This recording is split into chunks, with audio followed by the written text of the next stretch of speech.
It's deja vu all over again.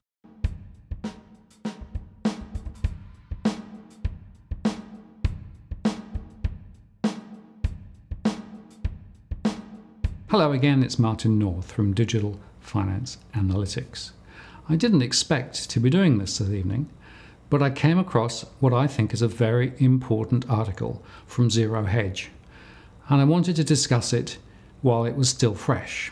It's entitled Deja Vu All Over Again, Subprime Mortgage-Backed Demand Oversubscribed, and S&P says risk is contained. This is what Zero Hedge said. The stock market is at record highs, and people with FICO scores as low as 500 are again happily obtaining mortgages. Not only that, but these mortgages are once again being securitized and are in demand by yield chasers. All of the elements that are necessary for the 2008 subprime crisis to repeat itself are starting to fall back into place. Aside from the fact that we have inflated bubbles across basically all asset classes for the most part, not the least of which is evident in the stock market, the Financial Times today has reported that not only are subprime mortgage-backed securities becoming prominent again, but that the chase for yield was what fueled demand. Quote, issuance of securities backed by riskier US mortgages roughly doubled in the first quarter from a year earlier, as investors lapped up assets blamed for bringing the global financial system to the brink of collapse a decade ago. Home loans to people with scratches and dents in their credit histories dwindled to almost nothing in the aftermath of the crisis, as litigation-weary lenders retreated to patch up their balance sheets. But over the past couple of years, a group of specialist firms has begun to bring the loans back, navigating a dense web of new rules drawn up to protect borrowers and investors in the $9.3 trillion US home loan market. Last year saw issuances of $4.1 billion of securities backed by loans that would have been called subprime before the last financial crisis, according to figures from Inside Mortgage Finance, with the pace picking up in the latter half of the year. The momentum has continued into 2018, with deals worth $1.3 billion in the first quarter, twice the $660 million issued in the same period a year ago. Our central banks have done such a great job of getting us out of the last crisis that the recovery has prompted mortgage originators and real estate investors to basically do the same exact thing that they were doing 2006 to 2007. After all, mortgage levels are already almost back to 2008 levels. If that wasn't disturbing enough, the hedge fund partner that FT quotes in the article says that the subprime market has, quote, a lot of room to grow, unquote, as if it was some type of new emerging market generating productivity and not just a carbon copy, repeat, of exactly what happened nearly 10 years ago.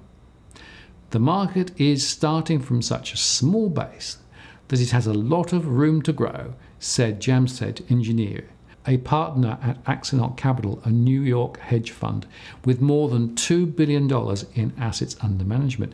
Investors are definitely chasing yield. Whenever these deals come out, for the most part, they are oversubscribed. The Financial Times article tries to couch the fact that all hell could be breaking loose yet again at some point soon by citing Dodd-Frank reforms that are already passed the Senate.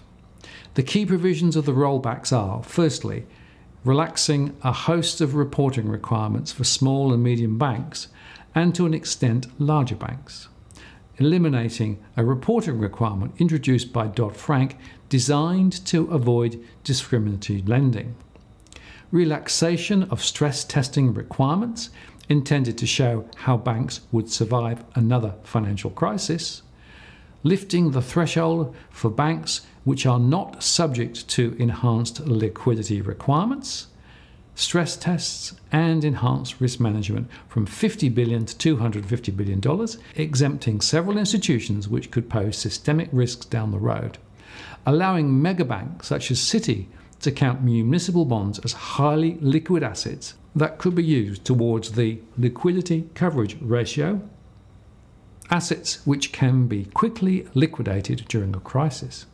And finally, calls for a report on the risks and benefits of algorithmic trading within 18 months.